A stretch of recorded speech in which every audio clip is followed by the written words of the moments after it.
모세의 후계자로 세워진 여호수아는 이스라엘 백성을 인도하여 가나안 땅으로 들어가라라는 명령을 받았습니다. 명령을 받은 여호수아는 이제 오늘 본문에 보면 가나안 입성 전에 2명의 정탐꾼을 보내서 가나안 땅과 특별히 여리고성을 잘 살피게 했습니다. 2명의 정탐꾼이 여리고성에 들어갔다가 일어났던 이야기가 오늘 본문의 사건이죠. 2명의 정탐꾼들은 기생 라합의 집에 들어갔고 그녀의 도움으로 위기를 모면하며 임무를 마치고 무사히 귀환하게 됩니다. 그것이 여호수아서 2장의 내용인데요. 이 2장에서 우리는 하나님이 어떤 분이신지 발견할 수가 있는데, 본문의 사건은 사람들에 의해서 이루어진 이야기입니다. 여호수아가 정탐꾼을 보냈고 정탐꾼이 여리고성에 들어가서 기생 라합의 집에 들어갔는데, 기생 라합의 집에 들어간 그날 여리고성에 있는 사람들이 정탐꾼이 왔다는 것을 알고 왕에게 보고해서 왕이 라합에게 그 사람들을 데리고 와라 라고 하지만 기생 라합이 오히려 숨겨주고 그들이 이미 떠났다라고 말함으로 인해서 정탐꾼들은 위기를 모면하고, 이제 기생 라합이 정탐꾼들에게 내가 당신들에게 은혜를 베풀었으니 우리에게 은혜를 베풀어 주십시오, 즉 나와 우리 가족을 구원해 주십시오 라고 요청하게 되고, 정탐꾼들과 라합과 언약을 맺고 이제 정탐꾼들이 무사히 여호수아에게 가서 여리고성에서 기생 라합이 했던 이야기를 그대로 보고하게 되죠.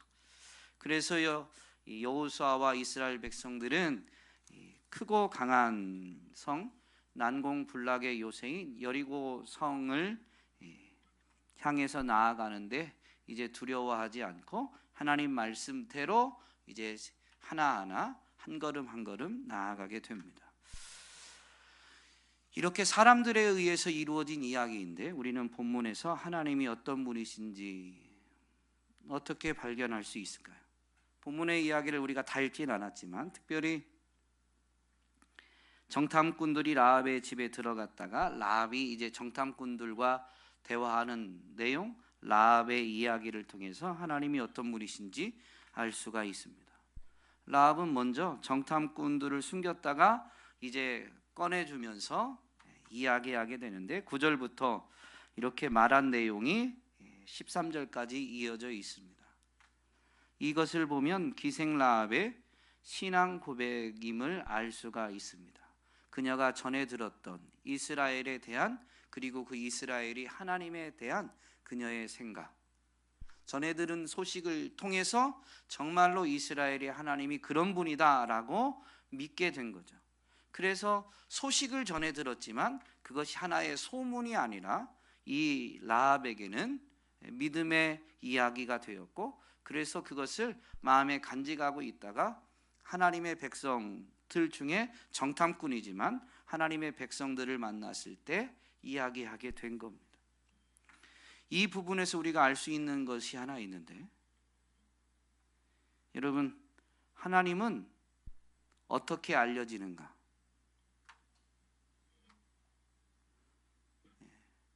하나님을 아는 사람들의 신앙 고백을 통해서 하나님이 알려집니다.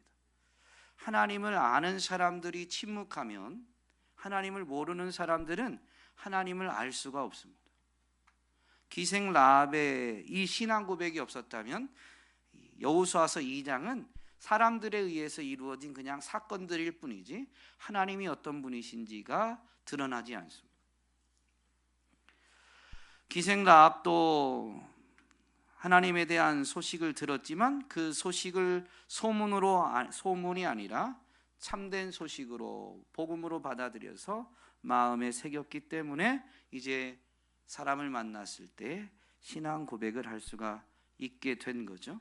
오늘 저와 여러분은 이 부분을 기억해야 됩니다. 믿음의 사람들이 진리를 깨닫고 그 진리를 믿게 되었을 때 그 진리를, 복음을 증언하는 것은 해도 되고 안 해도 되는 게 아니라요, 주님이 우리에게 맡기신 사명이고, 믿음의 사람들이 침묵하는 것은 우리는 여러 가지 이유를 핑계하면서 우리가 침묵할 수밖에 없었다라고 말할지 모르지만, 믿음의 사람들이 침묵하면 진리이신 하나님은 증거되지 않기 때문에, 드러나지 않기 때문에 진리를 듣고 구원받아야 될 사람들이 구원을 받지 못하는 일이 일어날 수도 있게 되는 거죠. 이게 파수꾼이 침묵하면, 그래서 죄인들이, 성 안에 있는 그 죄인들이 나중에 심판을 받게 되었을 때 그들은 그들의 죄로 말미암아 심판을 받게 되는 거지만, 침묵한 파수꾼은 그 죽음에 대한 책임이 있다라는 것을 하나님은 분명히 말씀해 주셨습니다. 그러므로 오늘 우리는 금요 기도회까지 나와서 하나님을 찾고 의지하는 믿음의 사람들, 진리를 듣고 진리를 믿게 된, 복음을 듣고 복음을 믿게 된 사람들이니 이 복음을, 진리를 증언해야 한다라는 것을 깊이 되새길 수 있기를 주님의 이름으로 부탁드립니다. 기생 라합의 신앙 고백을 통해서 하나님이 어떤 분이신지 알 수 있는데, 10절 말씀해 보니까 당신들이 이집트에서 나올 때 주님께서 당신들 앞에서 어떻게 행하 홍해의 물을 마르게 하셨으며, 또 당신들이 요단강 동쪽에 있는 아모리 사람의 두 왕 시온과 옥을 어떻게 전멸시켜서 희생 제물로 바쳤는가 하는 소식을 우리가 들었다. 그래서 우리의 간담이 녹았다라는 걸 말하고 있죠. 여리고 성에 있는 사람들이 이 소식을 들었는데 그 중에 기생 라합은 그것을 흘려듣지 않았습니다. 이스라엘의 하나님은 이스라엘을 애굽에서 건져내시고 홍해를 건너게 하시며 광야를 통과하게 하시고, 또 요단 동편에 있는 아모리인의 왕 시온과 옥을 이기게 하신 이스라엘을 건지시고 인도하시고 승리하게 하신 하나님이시다. 이걸 한마디로 하면 이스라엘의 구원의 하나님이시다 라고 분명히 증언하고 있죠. 여러분, 여호와 하나님은 우리의 구원의 하나님이십니다. 그분이 독생자 예수 그리스도를 보내셔서 우리의 죄를 대속하게 하심으로 우리를 위한 구원을 마련해 주셨고, 그것을 믿게 된 우리들에게 그 구원의 은총을 그대로 적용시켜서 오늘 저와 여러분은 구원받은 하나님의 자녀가 된 거죠. 이것을 잊지 않고 기생 라합처럼 우리는 말할 수 있어야 되겠습니다. 라합의 신앙 고백을 통해서 알게 되는 여호와는 또 어떤 분이시냐? 이스라엘보다 앞서 행하셔서 대적들을 물리치시는 하나님이시다라는 겁니다. 이스라엘의 하나님이 이스라엘을 이렇게 구원하셨다라는 것을 듣고 여리고에 있는 사람들은 두려움에 빠지게 되죠. 9절에 보니까 나는 주님께서 이 땅을 당신들에게 주신 것을 압니다. 아직 이스라엘 백성들은 요단강도 건너지 않았어요. 그런데 그들의 하나님이 그들의 구원의 하나님이시다라는 것을 믿는 기생 라합의 눈에 그들이 오면 하나님이 그들의 구원의 하나님이기 때문에 우리가 이 견고한 성 여리고의 안에 있어도 우리가 그들을 이기는 게 아니라 하나님이 그들을 이기게 하신다라는 거죠. 그러면서 이어서 이렇게 이야기하게 됩니다. 우리는 당신들 때문에 공포에 사로잡혀 있고 이 땅의 주민들은 모두 하나같이 당신들 때문에 간담이 선을 했습니다. 아직 이스라엘 백성들이 이 요단강도 안 건넜는데 이 여리고 성 안에 있는 사람들은 완전히 사기가 꺾인 거예요. 전쟁을 치를 만한 용기가 없는 거죠. 닥치면 싸우긴 해야 되겠지만 이 싸움에 있어서 사기는 매우 중요한 겁니다. 그런데 이미 대적들의 사기를 완전히 하나님이 꺾어 놓으셨어요. 그리고 이제 일어날 싸움은 하나님이 하라는 대로만 하면 됩니다. 이미 하나님이 여리고 백성들의 마음을 다 무너뜨려 놓으신 거죠. 그래서 이 기생 라합의 신앙 고백을 통해서 하나님이 이미 일하셨다라는 것을 분명히 알게 되고, 정탐꾼들은 나중에 무사히 돌아가서 기생 라합이 한 이야기를 여호수아에게 그대로 보고하게 됩니다. 성이 어떻다라는 보고가 아니라요, 분명히 1절에 보면 여호수아는 가서 몰래 그 땅을 정탐하여라, 특히 여리고 성을 잘 살펴라. 그런데 이 땅을 정탐하고 여리고 성을 살펴라 라고 할 때 그 땅을 하나님이 주시겠다고 하셨으니 하나님이 어떻게 일을 행하실 것인가 라는 관점에서 살펴봐야 돼요.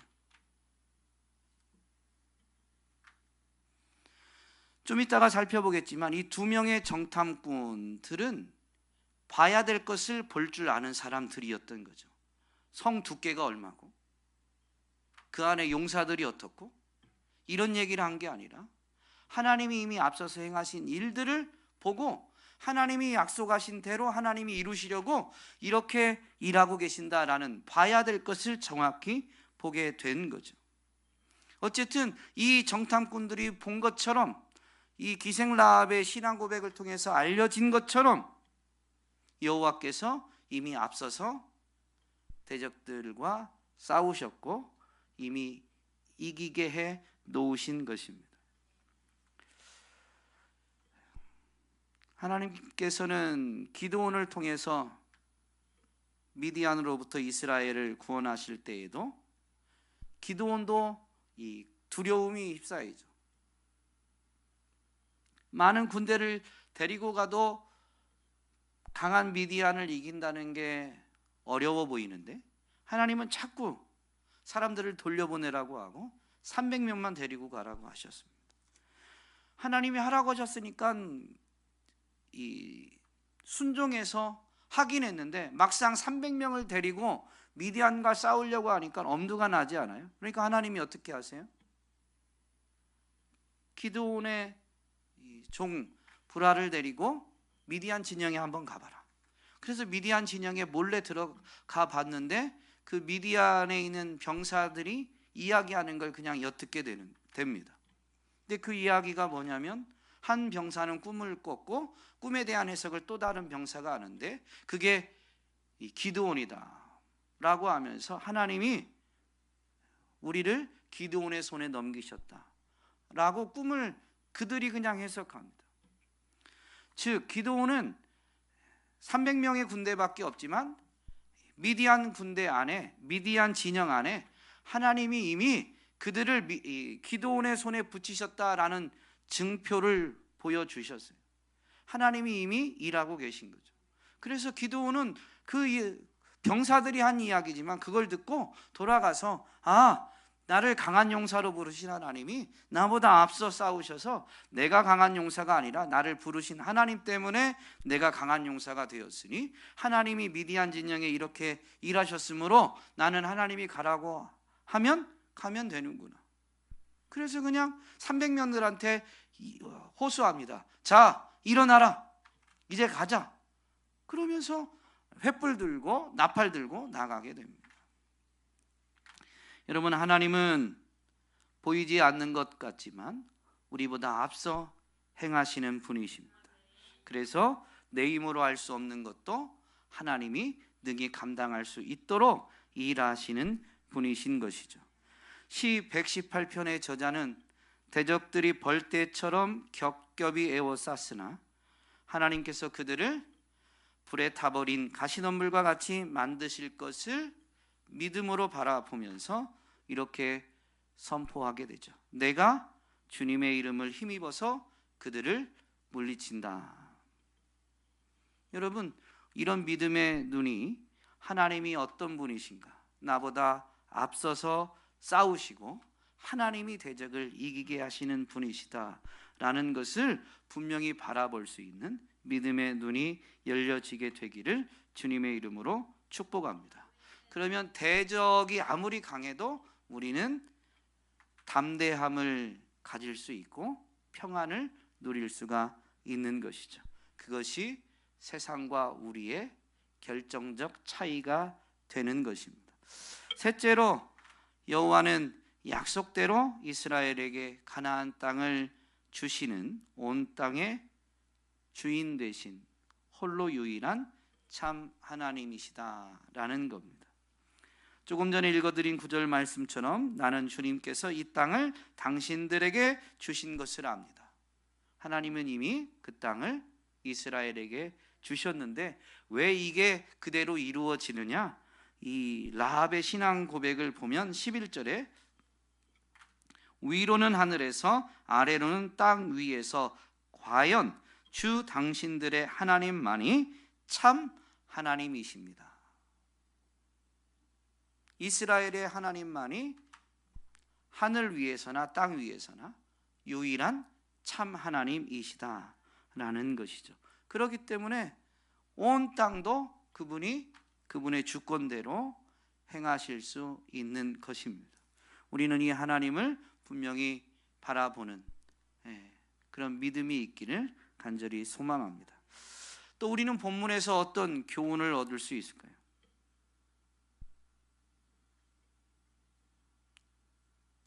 해온 걸 쭉 생략하고, 여러분 표정을 보니까 빨리 끝내라는 표정으로 쭉 생략하고, 정탐꾼을 보낸 사건이 민수기에도 있습니다.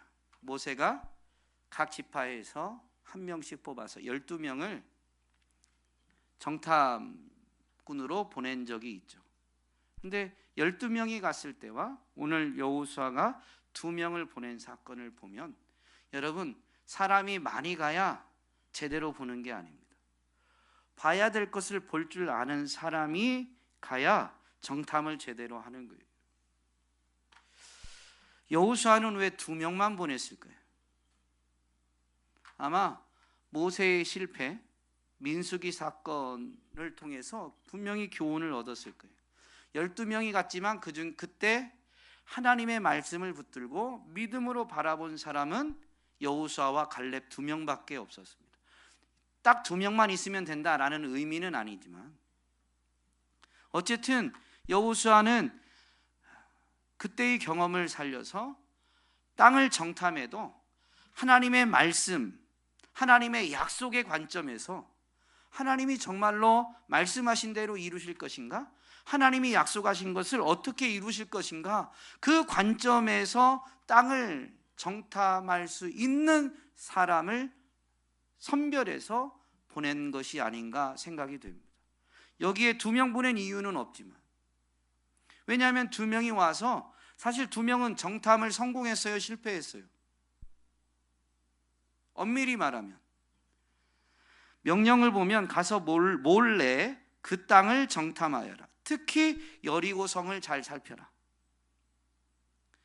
그런데 이 2명의 정탐꾼은 여리고성이 가나안 땅에 입성하는데 첫 성이거든요. 여리고성 들어가서 걸렸어요. 가나안 땅을 두루 정탐하지도 못하고 여리고성에 들어갔는데 그날 들통이 나가지고 붙잡힐 위기에 처했습니다. 그러니까 엄밀히 말하면 민수기 사건에 있었던 정탐꾼들처럼 그 땅을 두루 살피고 그 땅의 소산물이 어떻고 그 땅의 거주민들이 어떻고 이것을 낱낱이 보지 못했습니다. 그런데도 불구하고 이 2명의 정탐꾼은 여호수아서의 기록을 보면 봐야 될 것을 정확히 보고 와서 하나님의 뜻이 이루어지는 것을, 아니 하나님이 그렇게 행하실 것을 정확히 보고하게 되죠. 여러분의 삶의 현장에 여호수아에게 이 2명의 정탐꾼과 같은 사람, 나와 같은 믿음으로 삶을 바라보고 나와 같은 관점에서 믿음으로 사건들을 해석해 주면서 내게 믿음의 조언을 해줄 수 있는, 또 나 자신도 이 여호수아가 그 많은 사람들 중에 2명을 뽑아서 보냈다는 것은 전적으로 정탐한 내용을 신뢰할 수 있고 그들의 보고를 듣고 모든 것을 판단할 만큼 그들을 의지할 수 있었던 거죠. 여러분의 삶에 이런 여호수아에게 있었던 2명의 정탐꾼과 같은 신뢰하고 의지할 수 있는 믿음의 관점을 가진 그런 동역자들이 있게 되기를 주님의 이름으로 축복합니다. 저도 이 말씀을 준비하면서 우리 온유교회에도 이런 2명의 정탐꾼과 같은 부족한 종의 사역 현장에도 여호수아가 이렇게 중대한 일을 맡긴 것처럼 정말로 내 마음을 다 담아서 온전히 신뢰하고 의지하여 사역을 나누고 맡길 수 있는 그런 동역자가 세워지면 좋겠다라는 소원을 가지게 됐습니다. 성탄절 때 제가 아는 선배 목사님 사모님 소천하신 이야기를 언급했는데요. 장례 절차를 다 마치고 저희가 마지막까지 있다 보니까 이제 목사님 가족과 이 동료 목회자들이었던 한 목회 중에 끝까지 함께했던 5분의 목사님들과 그리고 그 교회 장로님들이 함께 이렇게 마지막 식사를 하고 이제 헤어지게 되었는데 그 식사 자리에서 선배 목사님이 이제 인사를 하시더라고요. 마지막까지 함께 해주고 위로해 주셔서 고맙습니다라고 하면서 한목회 목사님들 또 장례를 집례했던 그 광주에 있는 노예 목사님들 그리고 그 교회 장로님들께 인사하면서 그런 말씀을 하시더라고요. 같은 모교회 출신이니까 그 모교회에서 어떤 장로님을 보고 내 목회 현장에도 이런 장로님과 같은 동역자를 보내주세요. 그런 동역자를 만나게 해주세요라고 그 교회 이제 모교회에 있을 때부터 기도를 하게 됐는데 그 기도가 오늘 응답됐습니다라고 이렇게 마지막까지 함께 해준 그 장로님들한테 인사하면서 이야기를 하시더라고요.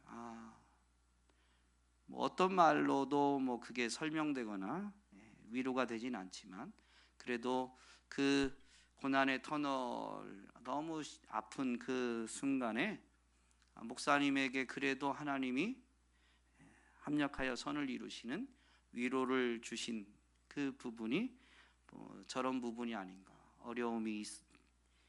어려움 가운데 있을 때 같은 교회에서 그냥 장로님들이기 때문에 한 게 아니라 정말로 옆에서 지켜볼 때 뭐라고 표현을 해야 될까요?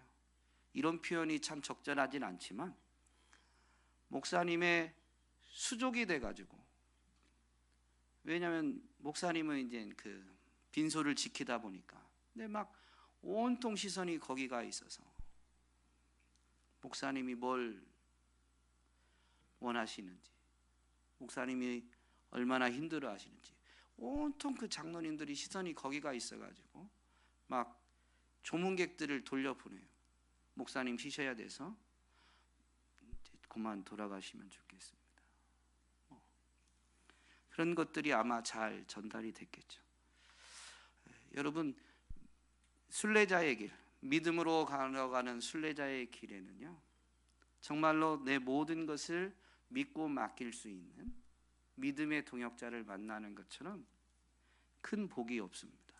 그래서 저도 이번에 그런 사건 그리고 오늘 말씀을 통해서 그런 동역자를 더 구체적으로 구해야 되겠구나, 이런 마음이 들었는데 여러분에게도 그런 은혜가 있기를 주님의 이름으로 축복합니다. 어쨌든 이 2명의 정탐꾼들의 보고를 통해서 이스라엘이 하나님이 앞서 행하신다라는 것을 분명히 깨닫고 용기를 얻고 하나님의 말씀 뜻에 순종하며 나아갈 수 있게 되죠. 두 명의 정탐꾼의 관점에서 보면 그들은 여리고성에서 이미 발각됐지만 라합과의 만남을 통해서 하나님이 이미 앞서서 행하셨구나라는 것을 분명히 보게 됩니다. 이렇게 믿음의 눈이 활짝 열려서 봐야 될 것을 보게 되는, 위기 상황만 보는 게 아니라 정말로 정탐꾼이 왔다라는 게 일찍 발각돼서 자칫하면 붙잡히게 될 위기 상황만 보는 게 아니라 그 상황 가운데에서도 지키시면서 봐야 될 것을 볼 수 있게 되는 이런 눈을 가지기를 주님의 이름으로 축복합니다. 그래서 사도 바울은 교회를 위해 이렇게 기도하잖아요. 지난주에 에베소서 1장 바울의 기도로 알려진 말씀을 가지고 살펴보았는데, 하나님께서 지혜와 계시의 영을 주셔서 마음의 눈이 밝아지기를 위해서 기도했습니다. 마음의 눈이 밝아져야 성도들이 알아야 될 것을 깨닫게 되기 때문에, 봐야 될 것을 바로 보기 때문에 성령을 통해서, 지혜와 계시의 영을 통해서 여러분의 눈이 밝아지기를 기도한다라고 기도하죠. 오늘 우리가 이 기도 제목으로 기도할 수 있게 되기를, 그래서 하나님의 응답하심, 은혜를 통해 성령 충만하여지고 믿음의 눈이 밝아지게 되기를 간절히 소망합니다.